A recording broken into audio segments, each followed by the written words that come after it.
우리는 살면서 매일매일 뭔가를 선택해야 하면서 살아갑니다. 그러니까 인생은 그 선택의 연속이라고 말해도 될 만큼 우리는 매일매일 선택을 하죠.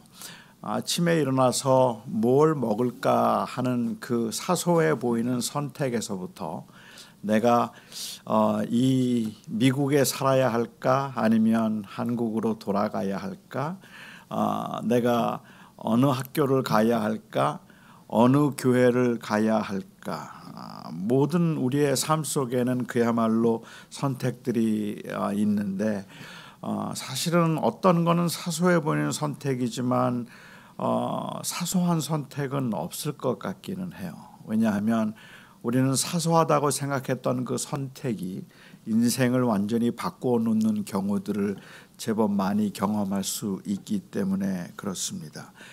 앞날을 알 수 없고 그리고 그 선택이 모든 선택이 중요하다면 우리는 그 바른 선택을 해야 되겠다는 마음 때문에 하나님의 뜻을 구하기도 하고 하나님의 뜻을 구하는 기도를 하기도 합니다. 많은 사람들은 하나님의 뜻을 알기 위해서 간절하게 기도를 하지만 기도를 해서 하나님의 뜻을 분별하거나 알게 되는 경우는 극히 드뭅니다. 여러분 중에 혹시 기도한 끝에 하나님의 뜻을 알게 된 경우들이 있습니까? 교회를 제가 사임할 때 하나님 앞에 참 많이 기도했거든요. 그리고 새로 교회로 부임해 가면서 그리로 가는 것이 하나님의 뜻일까 굉장히 많이 기도했는데, 그렇게 많이 기도를 한다고 해서 하나님께서 가라라고 말씀을 해주신다든지 아니면 가지 말라고 말씀을 해주셔서 하나님의 뜻을 분명하게 알 수 있다면 좋겠는데, 아무리 기도해도 사실은 하나님께서는 아무 말씀도 하지 않으시는 그러한 경우들이 있습니다. 그러다 보니까 어려운 상황에서 교회를 결정해야 되거나 어디에 살지를 결정해야 되거나 학교나 직업을 결정해야 되는 경우에 하나님 앞에 하나님의 뜻을 구하며 어디로 가야 할까를 물을 때 우리가 제일 많이 쓰는 말이 기도하라는 말이에요. 기도하라. 그런데 이 하라는 말이 마치 인사말처럼 그냥 좀 궁색하게 들리는 경우들이 너무 많은 것은 우리가 기도를 해도 하나님의 뜻을 잘 분별하기는 어렵기 때문에 그렇습니다. 그러다 보니까 나는 좀 부족해서 하나님이 나에게는 말씀하지 않는 것 같다는 생각이 들고, 혹시 목사님이라면 하나님과 가까울 테니까 하나님의 뜻을 좀 하나님이 가르쳐 주시지 않을까 생각해서 어디로 어떻게 하면 좋겠는지 하나님의 뜻을 구하면서 목사에게 자문을 하는 경우도 있습니다. 제가 한국을 가야 할까요? 미국에 있어야 할까요? 그 자매하고 제가 결혼을 해야 될까요? 하지 말아야 될까요? 마치 이럴 때 목사는 꼭 신적 대행자가 된 것처럼, 하나님의 뜻을 알기라도 하는 것처럼 쉽게 답을 주고 내가 기도해 보겠다, 기도해 보니까 가는 것이 맞겠다라든지 아니면 있는 게 좋겠다라고 말하는 대단히 위험해 보이는 그러한 이 월권 행위를 목사들이 할 수도 있을 것 같습니다. 제가 동부에서 목회를 할 때였는데 한 자매가 저를 만나고 싶다고 연락이 왔어요. 그 당시에 존스 홉킨스 정신병동에 있었는데 이 자매가 저를 만나고 싶다고 해서 제가 찾아갔습니다. 그 자매가 저에게 쭉 자기 이야기를 해요. 원래는 음악을 공부한 친구예요. 피아노를 공부해서 굉장히 잘했대요. 그런데 피아노를 굉장히 잘하고 그리고 피아노를 열심히 공부를 해서 박사과정까지 들어가기는 했지만 아무리 생각해봐도 자기가 평생 피아노를 가지고 그냥 그것을 프로페셔널로 삼아서 살기에는 자신이 없더래요. 그래서 하나님 앞에 기도했답니다. 그렇게 기도하면서 어떻게 하면 좋을지, 이 피아노를 계속 해야 될지 아니면 그만두어야 할지 그렇게 기도하는 중에 그의 마음속에 다른 공부를 하자는 마음이 생겨서 그래서 생물학을 공부하기로 하고 전과를 했습니다. 제가 만났을 그 당시에는 생물학 존스 홉킨스에 있는 꽤 유명한 의대가 있는데 거기에 생물학 박사과정에서 공부를 하고 있던 자매였습니다. 너무 공부가 재밌었대요. 그리고 공부가 너무 재밌었을 뿐만 아니라 이 공부를 잘했나 봐요. 그렇게 열심히 공부를 하던 중에 갑자기 어느 날 머리끝부터 발끝까지 안 아픈 때가 없이 온 몸이 다 쑤시기 시작하는데 너무너무 아파서 견딜 수가 없었다 그래요. 원인도 알지 못하게 온 몸이 다 그 쑤시고 그리고 그 페인이 그를 괴롭히기 시작했습니다. 제가 정신병원에 찾아갔을 때는 그게 너무 괴로워서 거식증에 걸려 있었어요. 그러니까 아무것도 음식을 먹지 못하는 상태에서 제가 만났는데 그때 병원에서 그 자매가 저에게 물었던 질문이 혹시 하나님께서 음악을 내가 계속 하기를 원하시는데 내가 음악을 하지 않고 생물학으로 전과를 해서 하나님이 나를 벌하시는 거냐고 물었어요. 하나님의 뜻은 내가 음악을 하는 건데 하나님의 뜻에 순종하지 않고 내가 그냥 원하는 대로 이 생물학을 전공하겠다고 했더니 하나님께서 저에게 지금 이렇게 징계를 내리신 거 아니냐고 그래요. 제가 그 자매에게 설명을 하면서 우리 하나님은 그런 하나님이 아니시고 우리가 어차피 우리의 인생에서 우리 스스로 무엇을 알고 판단해서 미리 그 하나님의 계획을 알아서 갈 수 있는 방법은 없다. 따라서 우리는 그냥 하나님께서 우리의 걸음을 인도하실 때 그 인도하심에 순종하는 것이지 그 길을 우리가 미리 알 수는 없지 않겠는가. 결코 우리의 하나님은 그렇게 잔인한 하나님이 아니시다. 그런데 또 이 자매는 너무 잔인한 하나님이라고 생각을 했나 봐요. 그리고 도대체 그렇다면 그렇게 하나님께서 이렇게 하나님이 치신다면 자기는 그 인생을 살 자신이 없대요.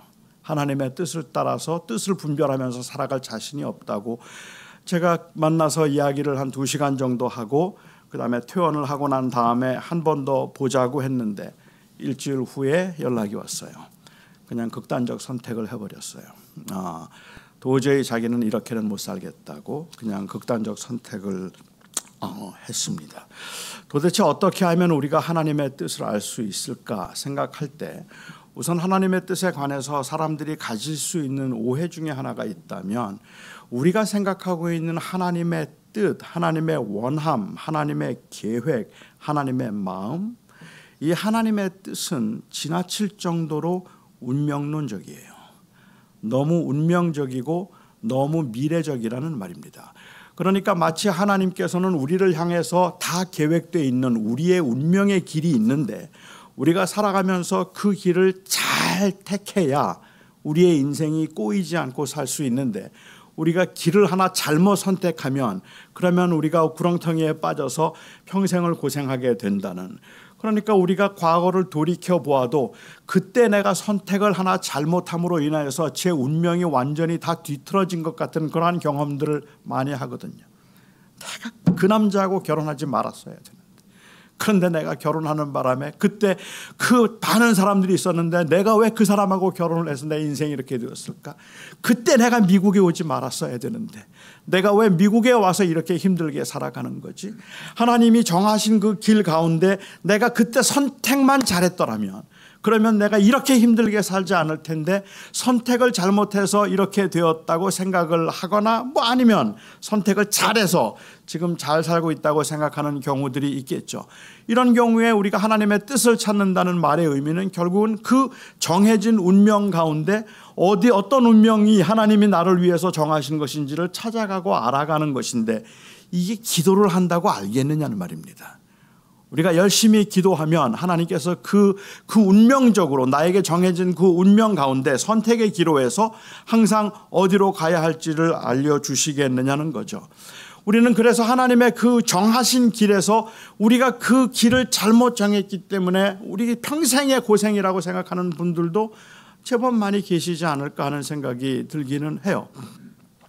제가 동부에서 사역을 할 때인데 한 분이 저희 교회 다니는 분은 아니셨는데 저에게 전화가 왔어요. 만나고 싶다고.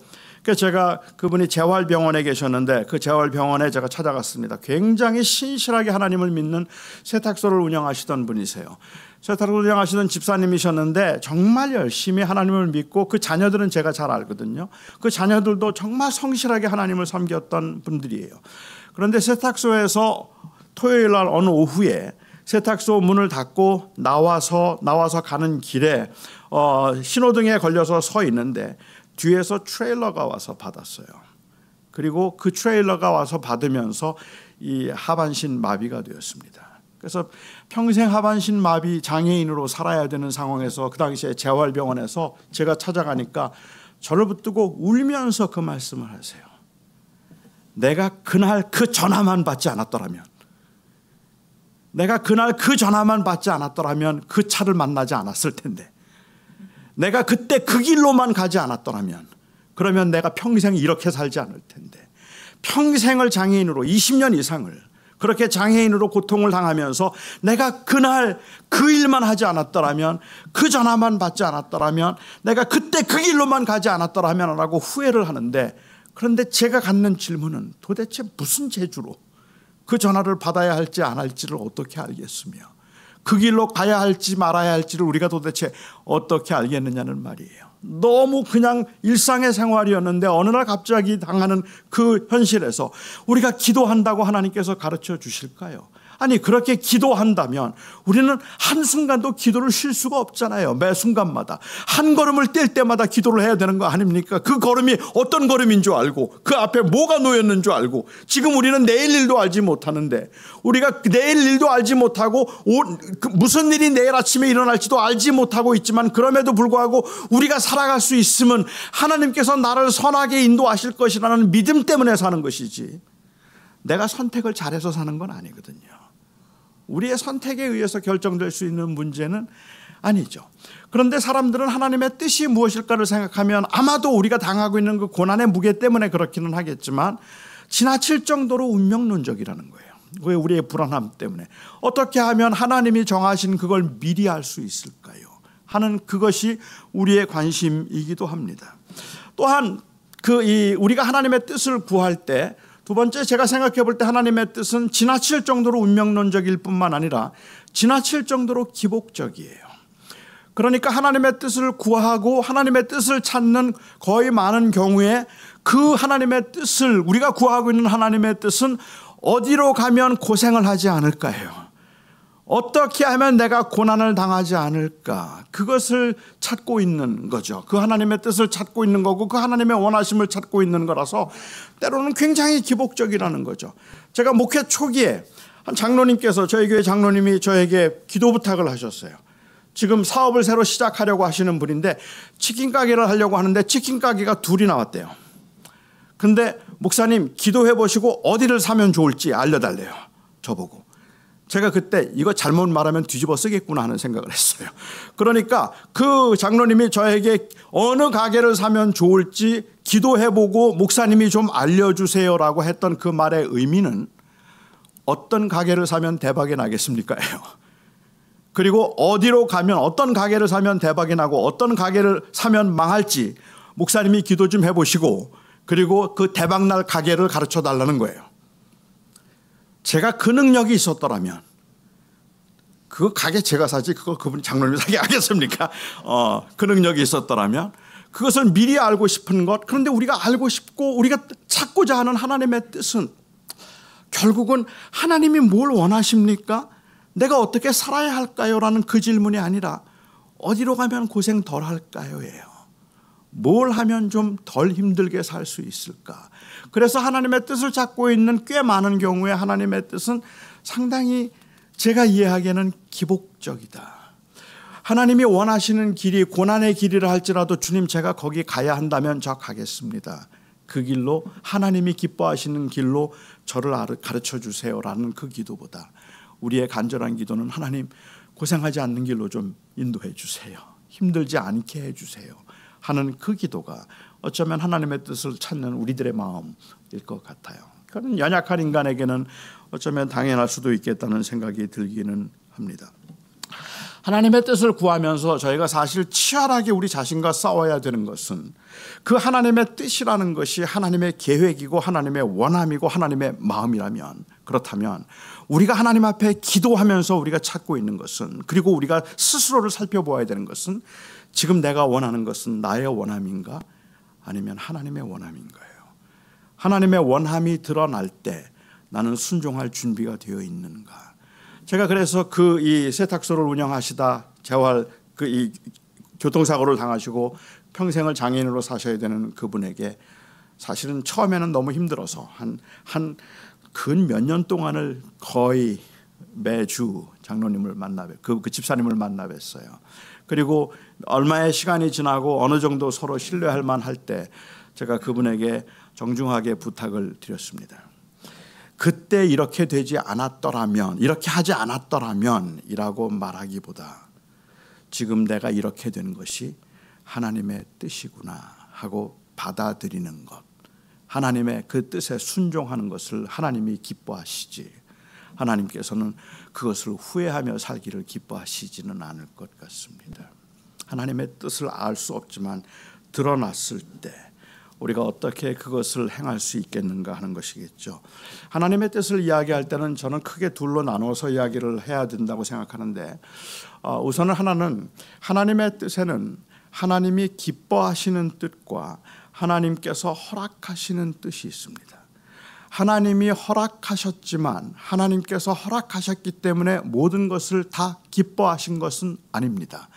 그러니까 하나님의 뜻을 이야기할 때 우리가 종종 혼란스러워하는 것은 그게 하나님의 뜻입니까? 라는 그 질문 안에 자칫 그것이 하나님이 정말로 기뻐하시는 일입니까? 라는 의미가 담겨 있기 때문에 그런 거죠. 우크라이나 전쟁이 아니면 지금 가자에서 일어나고 있는 그 이스라엘과 그 하마스와의 전쟁이 하나님의 뜻일까요? 코로나가 하나님의 뜻일까요? 말하기가 참 애매해요. 그렇죠? 하나님의 뜻이라고 말하자니 하나님이 너무 잦는 거고, 전쟁이 하나님의 뜻이라고 말하기는 그렇지 않잖아요. 사실 그런 의미에서 저희들이 조금 난해하고 어려운 경우들이 좀 있는 것 같아요. 2014년도에 문창극 씨라고 하는 분이 국무총리로 후보로 임명이 되어서 청문회를 당시에 했습니다. 물론 그분이 국무총리가 되지는 못했지만, 그런데 그 당시에 문창극 씨가 했던 그 강연 하나가 문제가 좀 되었어요.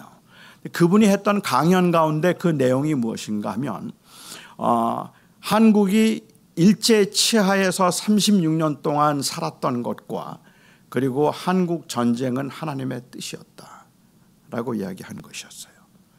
그게 아주 굉장히 세간의 논란이 되기 시작했습니다. 그때 그분이 했던 그 간증인데, 저는 그 문창극 씨의 그 강연을 들으면서 그런 생각을 했어요. 한국 전쟁이 하나님의 뜻이다? 일제 치하에서 36년 동안에 그렇게 고생한 게 하나님의 뜻이었다고 말한다면 그 말이 과연 틀린 말일까 하는 거예요. 그 말이 틀린 말일까? 저는 그 말이 틀리지 않았다고 생각했어요. 하나님의 뜻이라는 말은 하나님께서 하나님의 주권 가운데 하나님께서 허락하신 일이라면, 이 세상에 일어나는 일들 가운데 하나님이 허락하지 않으시고 하나님이 모르시는 일들이 없는 거잖아요. 그러니까는 우리는 그 일이 전쟁이 하나님의 뜻이냐고 말하면 그게 하나님의 주권적인 섭리 가운데 있다는 의미에서는 하나님의 뜻이라고 말할 수 있겠다는 생각이 들었던 거죠. 하지만 문창극 씨의 이 강연이 제게 굉장히 불편했던 이유 중에 하나는 하나님의 뜻이 무엇이었는지 마치 본인이 아는 것처럼 말했기 때문이에요. 한국 전쟁이 일어난 이유는 한국으로 하여금 미국에 의존할 수 있도록 하나님께서 허락하신 것이었다라든지, 6.25 36년의 일제 치하는 한국민들을 민주화시키고 그리고 이 근대화시키기 위한 하나님이 하신 일이었다. 그래서 좋은 일이었다고 말하는 거예요. 그건 좋은 일이 아닙니다. 전쟁이 좋은 일일 수가 없어요. 그리고 그 고난이 좋은 일일 수가 없어요. 36년 동안 우리 민족이 36년 때 일제치하에서 그 당했던 그 아픔들을 생각하면 우리는 누구도 감히 그건 하나님께서 좋아하신 일이야 라고 말할 수 없는 겁니다. 그러니까 모든 일이 하나님의 주권적인 섭리 가운데 있었다고 말한다면 하나님의 뜻이었다고 말할 수 있겠지만, 저는 그런 의미에서 하나님의 뜻이었다고 하더라도 그것이 하나님이 기뻐하신 일은 아니었다 얘기하는 거죠. 우리가 당하는 고난은 하나님의 주권적인 섭리 안에서 일어나는 일이잖아요. 하나님이 모르실 리가 없잖아요. 제가 평생을 장애인으로 사는 걸 하나님이 모르시겠습니까? 이건 하나님의 주권이에요. 그런데 제가 장애인으로 사는 이유가 뭐죠? 그 고난의 원인이 뭐죠? 저는 그 고난이 왜 유익한지 지금 65년을 살았지만 모르겠어요. 저는 이 고난이 왜 유익한지 그럴듯한 이유는 있어요. 하나님께서 저에게 평생 장애를 가지고 살아가게 하신 그랬겠구나라고 그렇게 비슷하게 보여지는 그 이유는 있어요. 그 이유는 저의 외모예요. 여러분들이 보시는 것처럼 이 외모로는 목사 안 하고 자꾸 연예인 한다 그럴까 봐 하나님이 그러지 말고 목사해라. 무슨 연예인이냐. 그래서 장애를 주셨구나라고 생각하면 그렇겠다 싶어요. 정말 너무 탁월한 외모라서 이거 외모 가지고는 목사하긴 너무 아까운 외모잖아요. 그렇잖아요. 그러니까 하나님이 목사하라고 장애 주셨구나 이렇게 생각하면 그럴듯해 보이긴 하지만 그건 아니죠. 사실 그렇다면 그 당한 고난에 비하면 이건 너무 억울한 일이에요. 어떻게 그걸 하나님의 뜻이라고 말해요? 하나님의 뜻이라고 말할 때는 하나님이 기뻐하신 뜻과 하나님이 허락하신 뜻이 있어요. 우리가 당한 고난들은 하나님이 기뻐하신 일들은 아니에요. 하지만 어떤 목적인지 어떤 이유인지 우리는 모르는데 그것이 하나님이 하나님의 유익을 위해서 하나님의 나라를 위해서 허락하신 일들이죠. 대표적인 예가 아마도 탕자의 비유가 아닐까 하는 생각이 들어요. 둘째 아들이 어느 날 아버지를 찾아와서 자기 몫의 유산을 달라는 거예요. 이때 아버지가 말도 안 되는 소리 하지 마. 안 돼. 하고 안 주면 그만 아닙니까? 그건 아버지의 건데. 아직은. 그런데 아들이 그 자기 몫의 유산을 달라고 할 때 아버지가 그것을 내주었습니다. 내주었으니까 그건 하나님 아버지의 뜻이에요. 그렇잖아요. 아니었으면 아버지가 안 주면 되는 거니까. 하지만 아버지가 그걸 내주면서 기분 좋게 내주었을 리가 없어요. 즐거운 마음으로 기쁜 마음으로 내주었을 리가 없어요. 그것은 그 아들에게 무언가를 가르치기 위한 그러한 목적에서 허락하신 뜻이에요. 오케이? 내가 정 원한다면 가지고 가. 그렇게 내주고 난 다음에 아버지는 이 아들이 가서 죽도록 고생하기를 기뻐하고 내가 그렇지 않아도 못 마땅했는데 가서 고생하다가 죽어라. 그래서 준 거 아니란 말이에요. 그 아들에게 그 재산을 그 몫의 유산을 주고 난 다음에 아버지는 매일 그 아들을 기다립니다. 그 아들이 돌아오기를. 왜요? 아버지는 그것을 허락했지만 그것을 기뻐하신 것이 아니라 오히려 그 고난을 통해서 그 아들이 배우고 다시 돌아와서 진짜 인격적으로 아버지와 아들의 관계가 이루어지기를 아버지는 원하셨기 때문이에요. 그러니까 그 목적을 위해서 허락하신 거죠. 잠시. 예수 그리스도께서 십자가에 못 박혀 죽으시는 그 일은 하나님이 기뻐하신 일이 아니에요. 하나님이 기뻐하셨던 건 예수 그리스도의 고난이 아니라 예수 그리스도의 고난을 통한 구원이에요. 하나님의 백성들을 구원하기를 기뻐하셨기 때문에 하나님께서 그리스도께서 고난당하신 것을 허락하신 거죠. 그렇게 함으로 우리들에게 구원이 임했고 하나님의 사랑이 우리에게 임했잖아요. 하나님께서는 예수님께서 십자가에 못 박히셔서 고통을 당하시는 모습을 보면서 재밌다 그러신 분이 아니란 말입니다. 함께 우셨고 함께 안타까워하셨고 함께 분노하셨고 그리고 함께 그 절망을 경험하셨지만 그 과정을 통해서 하나님이 정말로 원하셨던 것은 바로 구원이었단 말이에요. 아들의 고난이 아니라. 요셉도 마찬가지죠. 요셉이 물론 자기의 잘못 때문이긴 하겠지만 형들에게 팔려서 애굽에서 광야 생활을 하게 된 것, 그것은 하나님께서 그에게 허락하신 하나님의 뜻이잖아요.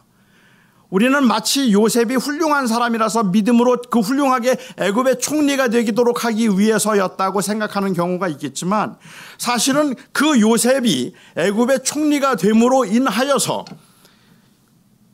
아브라함의 자손들 이스라엘 백성들은 400년 동안 그 애굽에서 종살이를 하면서 말로 다 할 수 없는 고난을 겪어야 했습니다. 그냥 요셉 하나 형통했다고 잘했다고 요셉이 나 출세했으니까 내 후손들은 어떻게 돼도 상관없다 이렇게 말하면 부정하죠. 아니죠.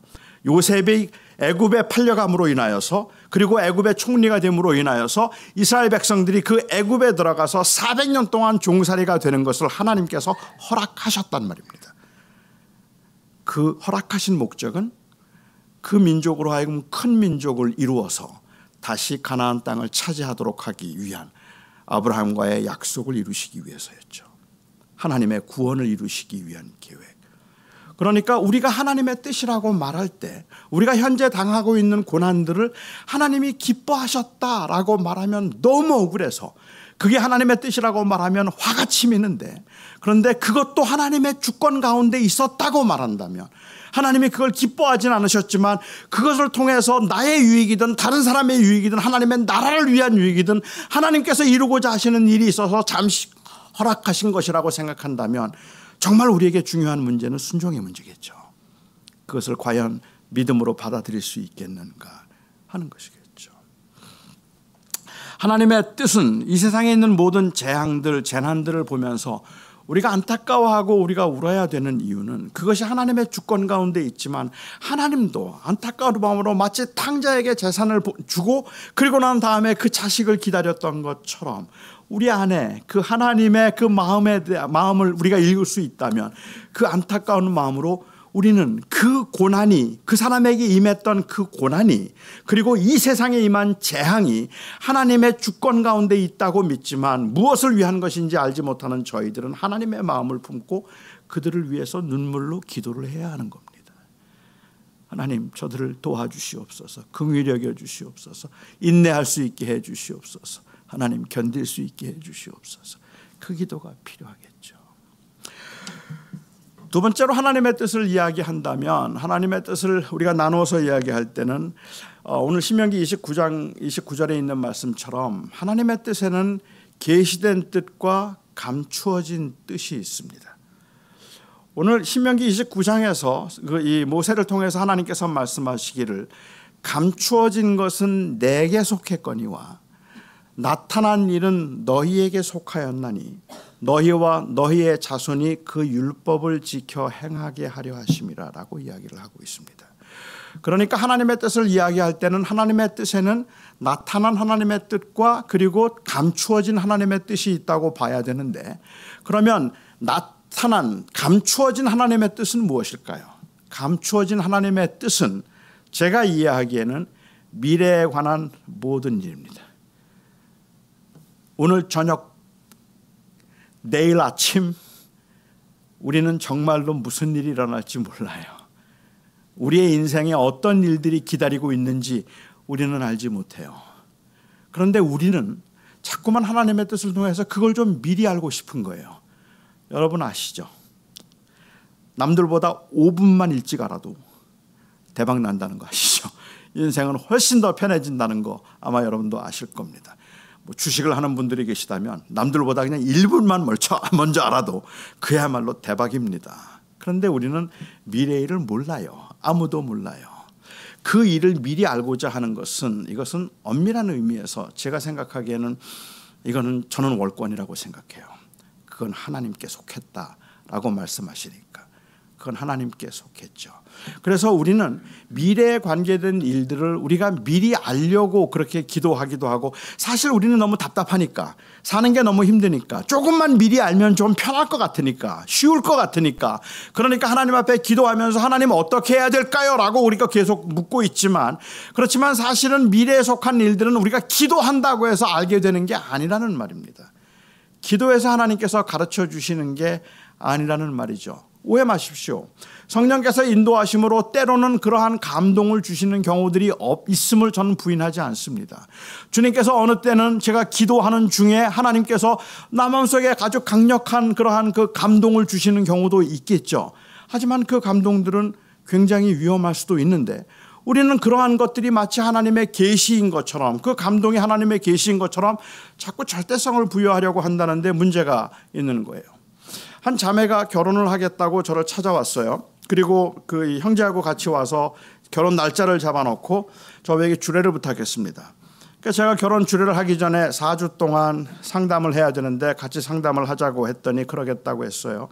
그래서 한 주 정도 같이 상담을 했는데 그 자매가 저에게 따로 연락이 왔어요. 그리고 말해요. 아직까지 하나님께로부터 응답을 받지 못했습니다. 그래요. 이 형제하고 내가 결혼을 해야 되는지 하나님께서 아직까지 말씀해 주지 않으셨습니다. 그래서 하나님이 말씀하지 않으시면 저 결혼 못합니다 그래요. 그래서 제가 그냥 궁금해서 하나님이 어떻게 말씀하시길 기다리는데 어떻게 말씀하실까 그랬더니 말씀을 통해서 하나님께서 자에게 깨달음을 주실 거라는 거예요. 그러면 하나님이 나에게 허락한 사람인 줄 알고 내가 그 사람과 결혼할 겁니다. 그래 그러자 그랬습니다. 2주가 지나고 3주가 됐는데 상담은 계속하고 결혼식 2주 남겨놓고 그 자매가 저에게 연락이 왔어요. 그리고는 말하기를 하나님이 말씀하셨습니다 그래요. 드디어 하나님께서 말씀하셨습니다. 아니 어떻게 말씀하셨어? 그 자매가 말하기를 아침에 성경을 읽고 있는데 말씀을 묵상하고 있는데 말씀을 통해서 하나님께서 강력하게 자기에게 확 마음에 감동을 주시더라는 거예요.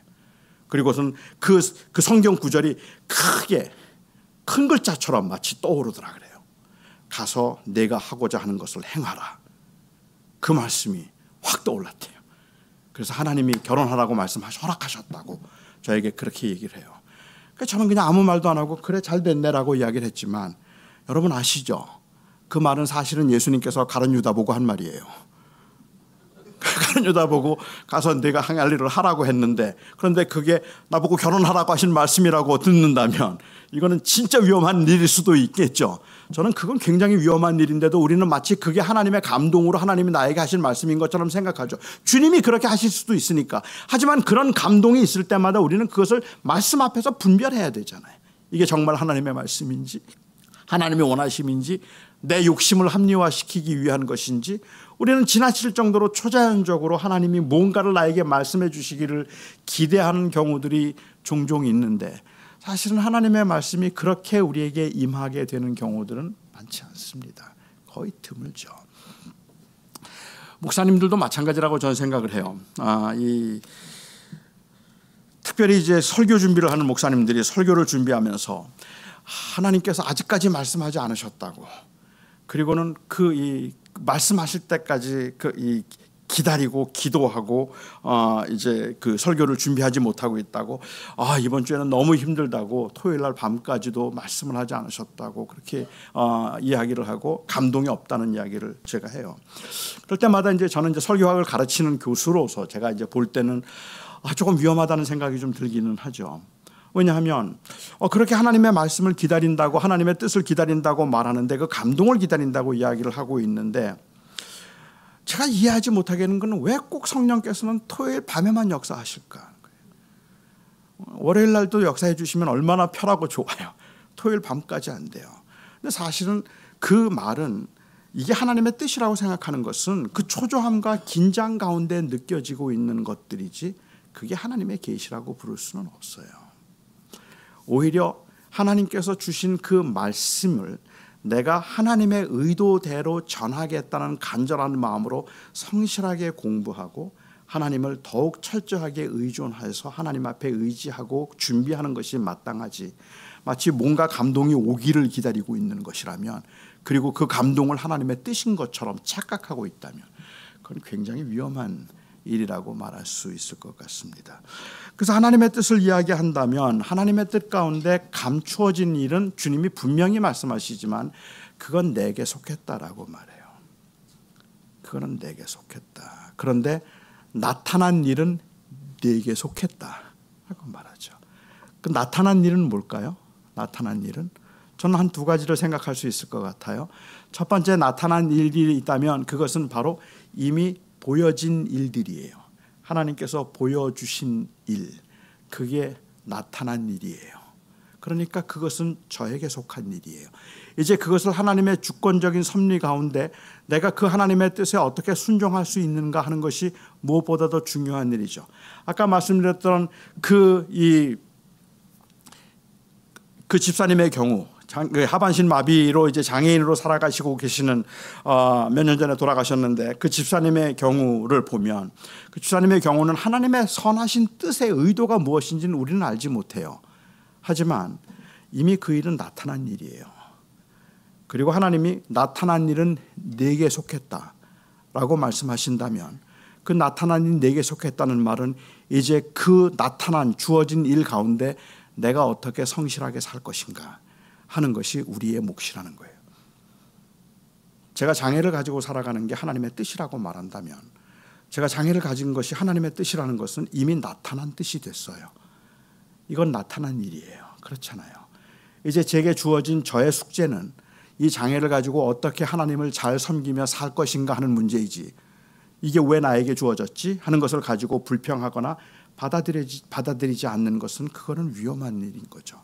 그 주어진 상황에서 여러분들이 지금 이 교회에 있는 것이 하나님의 뜻인가요? 하나님의 뜻이냐고 물을 때 우리는 사실은 하나님이 무슨 계획을 가지고 계신가를 묻고 있다면 아직 몰라요. 하나님께서 또 여러분들을 여기에 계시지만 한국으로 인도하실지 아니면 캘리포니아로 이사를 가게 하실지 모르잖아요. 그렇지 않다면 또 혹시 여기 계신 분들이 이거 아닌 것 같다고 어떤 강력한 계시를 받아서 저를 찾아오셔서 달라스로 이사를 갈 테니까 교회 개척하자고 뭐 그러실 수도 있겠죠. 저는 아직은 하나님의 뜻이 아니라고 저는 확신하지만, 그렇지만 그 모든 그 계획 가운데 어떻게 될지 알지 못하지만 적어도 지금 내게 주어진 나타난 이 일이 하나님의 뜻이라면 나는 여기서 어떻게 하나님을 잘 섬길 수 있을까 하는 게 우리의 문제라는 거예요. 이거 되나 안 되냐가 중요한 게 아니라, 이렇게 여기가 맞나 틀리나가 문제가 아니라 하나님이 또 인도하셔서 여기가 아닌 다른 곳으로 인도하실 수 있겠죠. 그런 길을 여실 수 있겠지만, 하지만은 지금 현재 나타난 일이란 지금 내게 주어진 그 현장에서 내게 주어진 것들을 내가 어떻게 받아들일 수 있는가 하는 것의 문제라는 거예요. 하나님의 그 주권적인 섭리를 믿는 믿음을 가지고 제가 그렇게 받아들이겠습니다. 그리고 여기에서 제가 최선을 다하겠습니다 라고 말할 수 있는 것이죠. 제가 목회를 하면서 이 너싱홈을 자주 찾아가면 너싱홈에 계신 우리 권사님들이요, 연세가 높으신 권사님들 거동도 못하세요. 거동도 잘하지 못하시고 불편하신 분들인데 저를 찾아가면 꼭 저를 붙잡고 하시는 말씀이 있어요. 이제 그만 살고 싶은데 왜 하나님이 나를 데려가시지 않는지 모르겠다고, 이제 그만 가고 싶다고, 쉬고 싶다고, 이제 그만 살고 싶은데 너무 힘들다고, 내가 왜 여기 있어야 되는지를 모르겠다고, 이제 가고 싶어요 목사님, 가게 해주세요 라고 기도해요. 제가 그분들에게 늘 했던 말씀이 있습니다. 제가 하나님의 뜻을 알 수는 없지만 분명한 것은 내가 지금 하나님의 일을 하고 있을까 못하고 있을까, 마치 내가 하나님의 거창한 일을 잘하고 있는 것처럼 생각하는 것보다, 제가 권사님들께 말씀을 드리기를, 권사님 마지막 호흡을 하는 순간까지도 하나님이 살려두신다면 하나님이 하나님의 일을 하고 계시는 겁니다. 그러니까 그 마지막 호흡까지도 하나님 붙들고, 그리고 하나님 찬양하고 하나님 앞에 기도하며 하나님과 동행하시면 되는 겁니다. 거창하고 거대한 일을 해서가 아니라 그냥 주어진 삶의 현장에서 하나님과 동행하는 삶을 살아주시면 하나님께서 마지막 날 이제 됐어 와 하고 부르시는 그날까지, 그 마지막 호흡까지 우리는 그냥 삽니다. 그게 제자의 삶이죠. 저는 우리가 하나님의 나타난 뜻은 우리에게 속했다는 말씀의 의미는 결국은 내게 주어진 그 삶의 현장에서 어떻게 하나님의 주권을 인정할 수 있는가 하는 것의 문제라고 생각합니다. 물론 그러니까 태만함을 의미하지는 않습니다. 그러니까 우리는 아무것도 하지 말고 그냥 주어진 데서 그냥 그렇게 살자는 이야기를 하고 있는 건 물론 아닙니다. 사도 바울이 했던 말 여러분 기억하십니까? 사도 바울이 내게 능력 주시는 자 안에서 내가 모든 것을 할 수 있다고 고백을 했어요. 내게 능력 주시는 자 안에서 In whom who strengthens me I can do all things. 나는 모든 것을 다 할 수 있다라고 이야기를 했는데, 그 고백의 의미는 내가 원하는 것들을 뭐든지 다 할 수 있다는 이야기를 하고 있는 게 아니라는 말입니다. 오히려 그가 말하는 것처럼 내가 이 모든 일에 자족하기를 배웠노니 내가 비천에 처할 줄도 알고 또한 풍부에 처할 줄도 알아. 비천과 풍부함과 또한 배고픔에 내가 일체의 비결을 배웠노라 라고 얘기를 해요. 그리고 난 다음에 내게 능력 주시는 안에서 내가 모든 것을 할 수 있다라고 얘기합니다. 그러니까 그가 뭐든지 할 수 있다는 그 말의 의미는 결국은 그가 했던 말은 나는 모든 일에 자족하기를 배웠다라는 말이에요. 나는 자족할 줄을 안다. 자족하기를 배웠노니 그 풍부에 처하든 비천에 처하든 이 모든 일에서 나는 자족하기를 배웠다. 그래서 나는 내게 능력 주시는 자 안에서 모든 것을 할 수 있다. 즉 내게 능력 주시는 자 안에서 나는 항상 자족할 수 있다는 말입니다. 그런데 이 자족이라는 말을 종종 오해해요. 자족이라는 말은 주어진 상태에 대한 만족이 아닙니다. 우리는 우리에게 주어진 상태에 만족하기가 어려워요. 저는 솔직히 지금 제 상태에 만족하지 않아요. 아니, 만족할 수가 없어요. 저는 지금 제 모습이 아쉽단 말입니다. 조금만 더 나았으면 좋겠다는 마음이 제 안에는 있거든요. 지금보다 소셜 시큐리티 조금만 더 받았으면 좋겠어요. 조금만 더 나오면, 그냥 한 몇백 불만 더 나와도 좋겠다는 생각이 들어요. 지금 제 건강 상태에 저는 만족하지 않아요. 저는 지금보다 조금만 더 건강했으면 좋겠어요. 물론 저는 이 말을 절대로 제 아내 앞에서는 안 합니다. 왜냐하면 제 아내 앞에서 그 말 했다가는 운동하라고 또 야단을 칠 테니까. 그러니까 제가 제 아내 앞에서는 그 말을 하지 않지만, 그렇지만 저는 지금보다 조금 더 건강했으면 좋겠어요. 여러분은 시카고 영광교회에 지금 자족하기를 배웠느니 이만하면 됐습니까, 목사님? 자족하기를 배워서 주님 더 이상 교인들을 보내주지 마시고 이 교회가 더 성장하지도 말게 하시고 그냥 여기에서 딱 요만큼 우리가 만족하는 법을 배우게 하소서, 그런가요? 아니죠. 조금만 더 컸으면 좋겠죠. 조금만 더 새로운 심령들이 거듭나고 회개하고 주님께 돌아오는 일들이 여기에 있었으면 좋겠잖아요. 자족한다는 말은 현재 상태에 만족한다는 말이 아닙니다. 그렇게 말하면 태만입니다. 그것은 게으름입니다. 바울이 자족하기를 배웠다고 말하는 것은 나는 지금 감옥에 있으면서 감옥이 너무 좋다. 그러니까 나 빼내려고 하지 마. 나 여기가 너무 좋으니까 나 그냥 여기서 살다가 죽을 거야. 그 말을 하고 있는 게 아니란 말입니다. 오히려 이 바울이 내가 자족하기를 배웠다고 말하고 있는 것은 그 상태에 대해서 만족하는 것을 배웠다는 말이 아니라 하나님의 주권에 대해서 만족하는 법을 배웠다는 말입니다. 하나님께서 나를 풍부하게 처하게 하신다면 그래도 저는 하나님께 감사할 수 있고, 나로 하여금 궁핍함에 처하게 하신다면 그래도 나는 하나님께 감사할 수 있고, 내가 목회를 하면서 교회가 크게 성장하고 부흥해서 그래서 많은 사람들이 그야말로 교회에 들어와서 교회가 갑자기 수적으로 성장을 한다고 하더라도 나는 그것 때문에 교만하지 않고 오히려 하나님께 감사하며 하나님의 그 주권적인 섭리 가운데 하나님이 우리 교회를 통해서 하실 일이 있구나라고 하나님의 주권에 인정하고 감사하겠다. 우리 교회가 잘 성장하지 않아서 최선을 다하고 있지만 여전히 힘들게 스트러글 하고 있는 상황이라면 나는 그 가운데도 하나님의 주권을 인정하겠다. 그래서 하나님이 나의 하나님이시고 이 교회의 머리이신 것을 나는 인정하겠다. 내 삶이 손을 대는 것마다 잘 되어서 형통하고 그야말로 풍성하게 부요를 누린다 할지라도 나는 그것 때문에 교만하지 아니하고 거기에서 하나님의 주권적인 다스림을 나는 인정할 거다.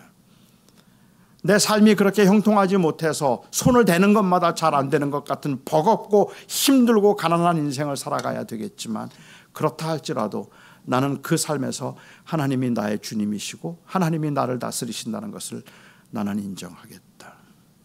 그게 바로 내게 능력 주시는 자 안에서 내가 모든 것을 할 수 있다라는 그 말의 의미입니다.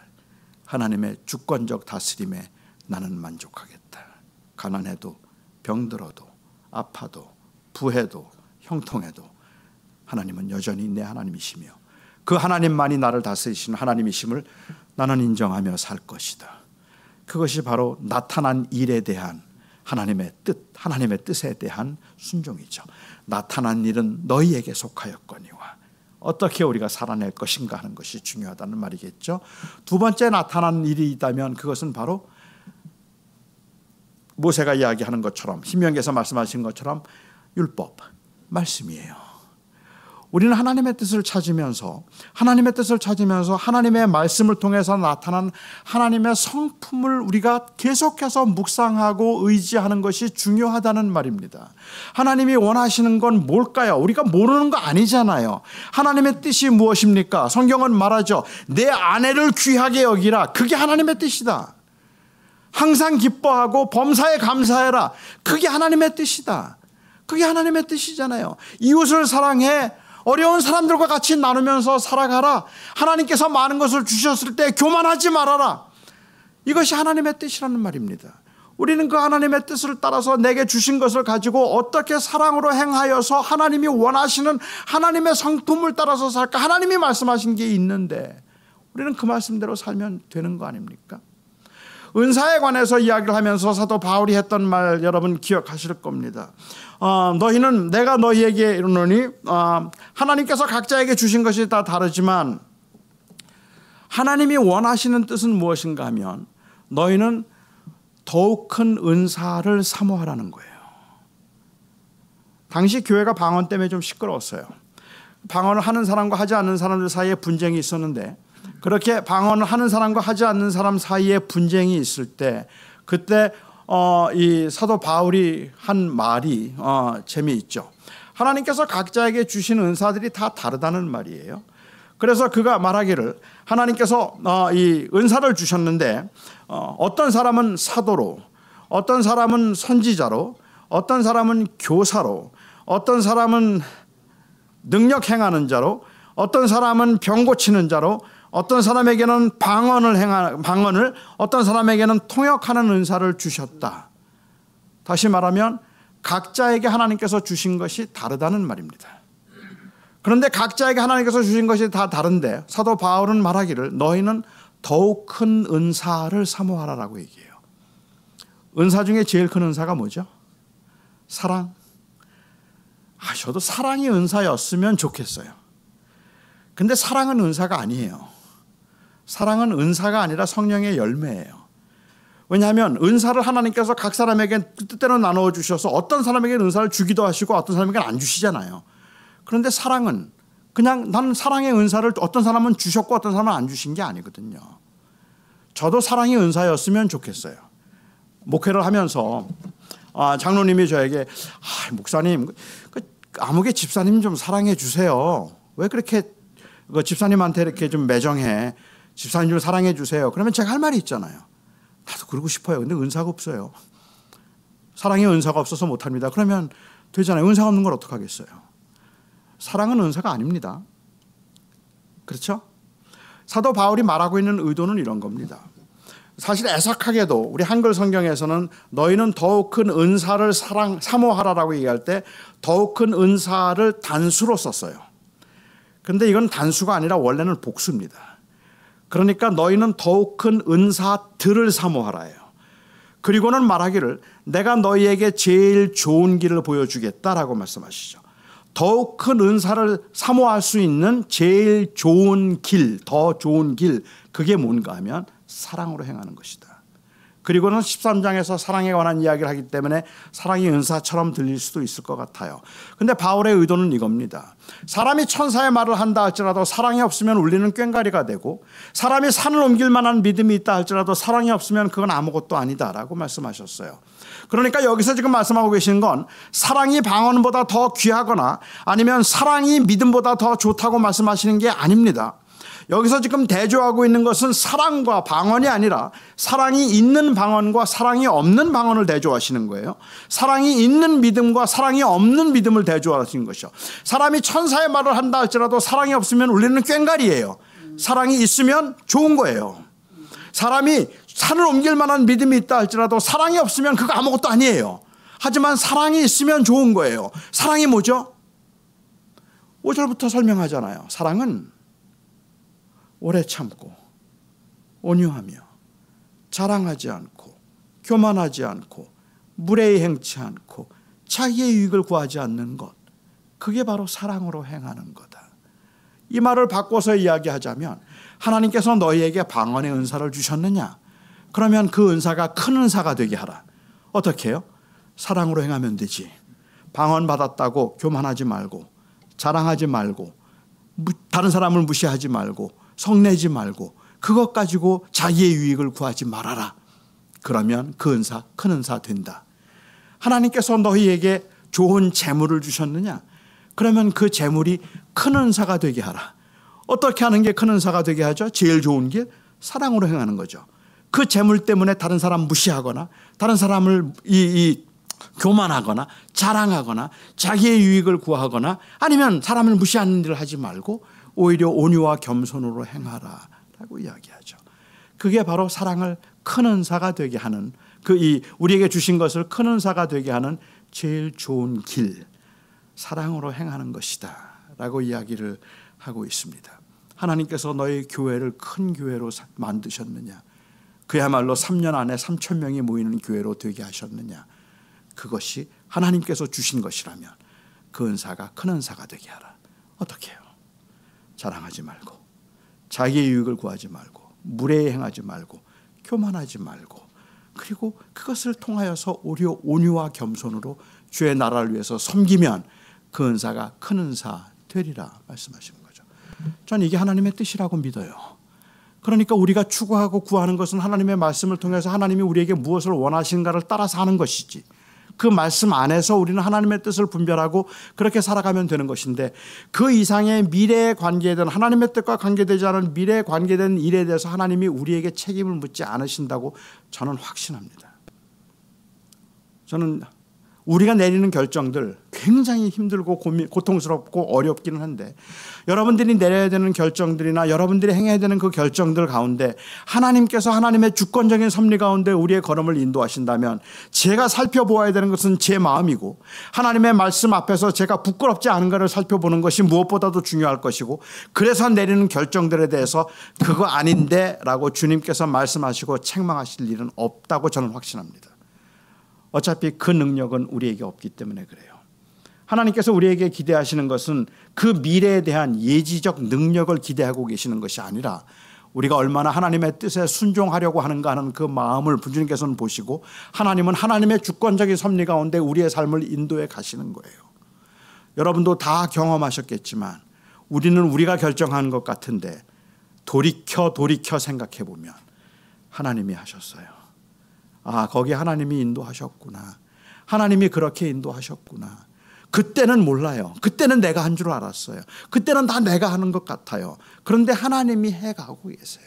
그 하나님이 인도해 가시는 가운데 우리가 내리는 결정들은 제가 믿기에는 그렇습니다. 어떤 결정이든지 사소한 결정이 없고, 어떤 결정을 하든지 우리로서는 정말로 감당하기 어려운 결정들이에요. 그 이유는 우리가 가지고 있는 바로 미래를 알 수 없다는 한계 때문이에요. 우리는 뭐가 좋은지 몰라요. 우리는 도대체 어디로 가야 할지 아주 작은 결정조차도 우리는 사실 쉽게 할 수 없는 거죠.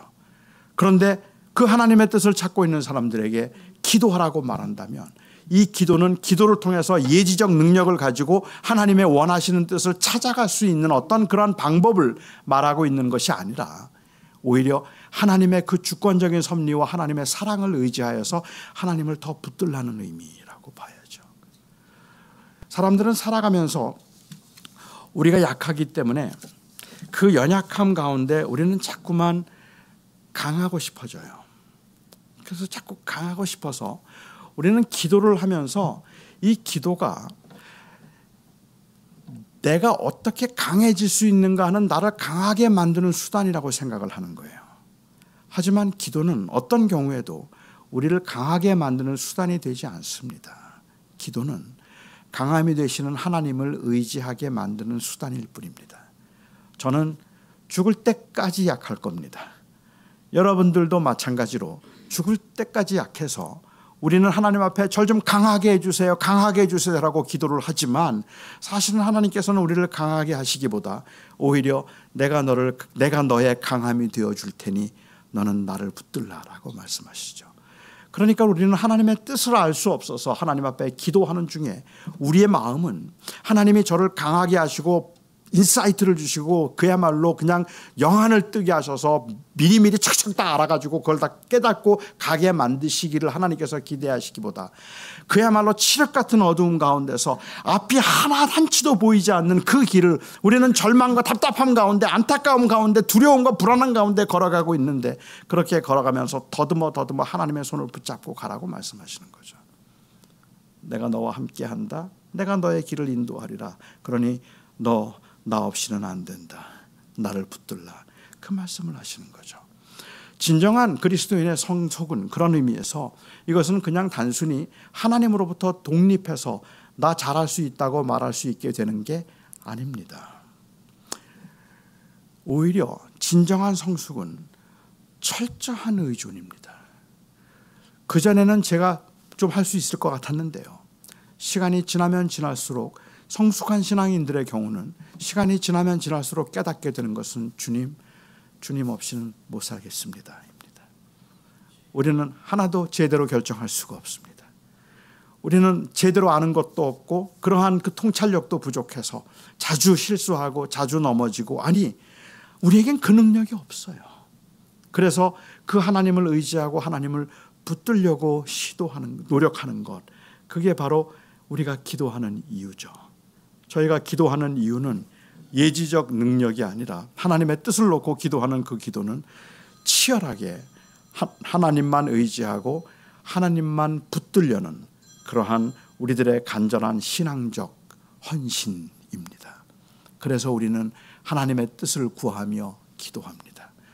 여러분들이 하나님 앞에 기도하면서 아무리 기도해도 모르겠는데요, 그래도 저는 기도한다고 생각해요. 그러나 알기 위해서 기도하는 것이 아니라 하나님을 의지하고 붙들기 위해서 하는 기도이기 때문에 그렇습니다. 청년들이 가끔 저에게 와서 상담을 하면서 그래요. 목사님, 제가 한국으로 지금 가야 할지 미국에 남아야 할지 어떻게 해야 될지 정말 모르겠습니다. 저를 위해서 좀 기도 좀 해주세요. 그래요. 내가 기도할게. 그런데 정말 고맙게도 저에게 그렇게 기도를 부탁했던 청년들 중에 아직까지는 한 일주일쯤 지나서 저를 찾아와서 기도해 보셨나요? 하나님이 뭐라 그러시던가요? 묻는 친구가 아직까지 한 명도 없었습니다. 그러니까 그 친구도 제가 기도해서 그 기도를 통해서 하나님이 길을 보여주시고 가르쳐 주실 것을 기대하는 것이 아니라 오히려 제가 너무 부족하기 때문에 하나님의 그 선하신 인도하심을 잘 따라갈 수 있도록 저를 위해서 기도해 달라는 그러한 의미였다고 저는 생각해요. 그래서 우리는 정말 매일매일 삶 속에서 선택이 불가피한 상황에서 어찌할 바를 알지 못하지만 우리는 그 하나님의 뜻을 알지 못하기 때문에 오히려 그 전적인 하나님의 주권을 신뢰하고 하나님 앞에 기도하지 않을 수 없는 겁니다. 여러분의 주어진 삶의 현장에서 뭘 해야 될지, 지금은 어디로 가야 할지 잘 모르겠거든. 그냥 기도하세요라는 말은 인사말이 아닙니다.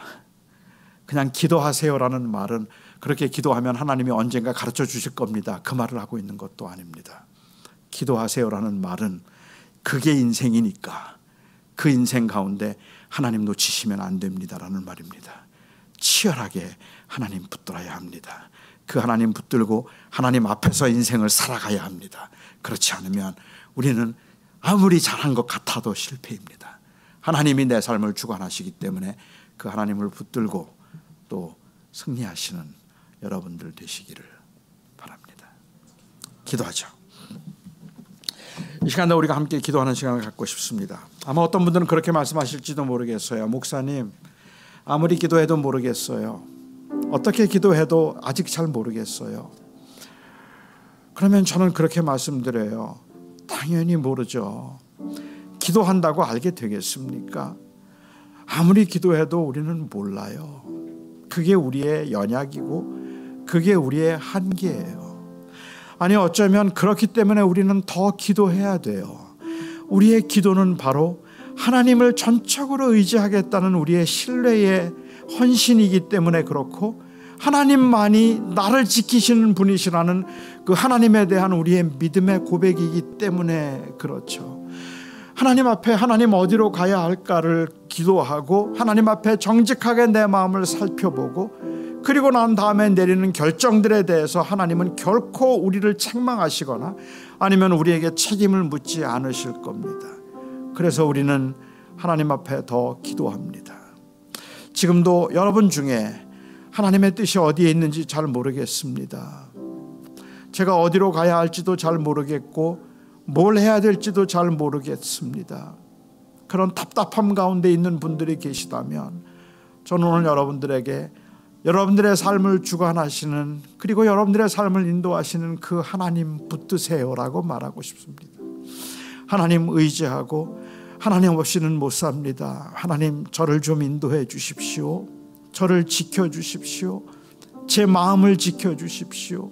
저를 하나님께서 붙드셔서 저로 하여금 하나님과 동행하는 삶을 살아낼 수 있게 해 주시옵소서. 한번 하나님 앞에 그렇게 새롭게 헌신하며 기도하는 시간을 가졌으면 좋겠습니다. 우리 같이 한 목소리로 기도하며 하나님 앞에 나아갑니다. 같이 기도하겠습니다.